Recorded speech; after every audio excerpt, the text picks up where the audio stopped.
السلام عليكم ورحمة الله وبركاته. اهلا بيكم في قناة ام عمر في المطبخ على اليوتيوب. ان شاء الله النهاردة هنعمل معاكم كيكة سهلة وبسيطة جدا، وبصوا زي الاسفنجية بالظبط. هنعملها في الخلاط باسهل طريقة، وان شاء الله هتطلع معاكي ناجحة 100%. شوفوا جمال الكيكة، هشة يعني منفوشة كده، وحاجة تحفة، يعني حاجة جميلة جدا. ان شاء الله جربوها وهتعجبكم باذن الله. يلا بينا نقول المقادير وبعد كده ندخل على التحضير. معانا هنا ان شاء الله، معانا في اول حاجة عملتها ولعت الفرن الاول عشان يسخن، ومعايا هنا صينية دهنتها مكعب زبدة وعفرتها بالدقيق، ومعايا كوباية ونص سكر، وكوباية الا ربع زيت، وكوباية لبن، ومعلقة خل، واللي في المعلقة ده فانيليا، ومعلقة كبيرة بيكنج باودر، ومعايا كيس عصير برتقان، ومعايا من نص معلقة صغيرة بشر برتقان انا مفرزاه في الفريزر عندي، ومعايا 3 بيضات. ومعانا في المواد الجافة معانا كوبايتين ونص من الدقيق.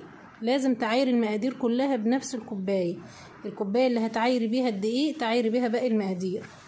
بصوا سهلة ازاي. هنحط المقادير السايلة كلها في الخلاط اهو، حاطين البيض وحاطين اللبن وحاطين الزيت والسكر، وهنحط معلقة الخل. ما تنسوش معلقة الخل دي، لان معلقة الخل دي اولا بتحوز زفرة البيض، وثانيا بتخلي الكيكة معاكي نافشة وجميلة. هنا اهو هنحط دي نص معلقة بشر برتقان، وهنحط بقى البيكنج باودر على الدقيق. اوعى تحط البيكنج باودر في الخلاط، هيبوظ معاكي الدنيا والكيكه مش هتنفش معاكي خالص. نقلبهم كويس، واهم حاجه نخلي الدقيق مره واتنين. انا نخلته عشان يدخل في الكيكه هوا من جوه كده وتبقى نافشه معاكي. هنا بضربهم في الخلاط كويس جدا لغايه ما السكر كله يدوب.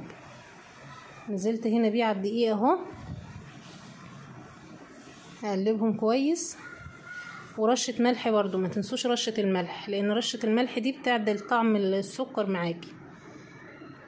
نقلب ونتأكد ان كلها ما بقاش فيها اي دقيق خالص، ده قوامها مظبوط كده بالظبط. نصبها بقى في الصينية.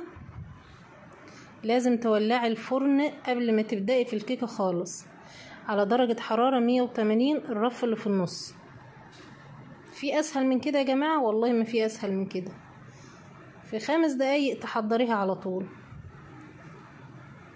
ويا رب ان شاء الله تكون فيديوهاته بتعجبكم، وما تنسونيش في اللايك والشير والاشتراك، وتضغطوا على كلمة الكل عشان يوصل لكم كل جديد ان شاء الله. هروح اسويها اهو. وهنا بعد ما طلعت بصوا طرية جدا وهشة وحاجة تحفة. هنا انا شفتها الاول. لو عندك خل عندك ما عندكيش، اعملي بوز السكينه كده شوفيها استوت ولا لا. شوفوا، وكانت دافيه كمان لسه، يعني ما كانتش بردت خالص، بس حبيت اطلعها اوريها لكم اهي. يا رب ان شاء الله الفيديو يكون عجبكم، واشوفكم على خير، ومع السلامه.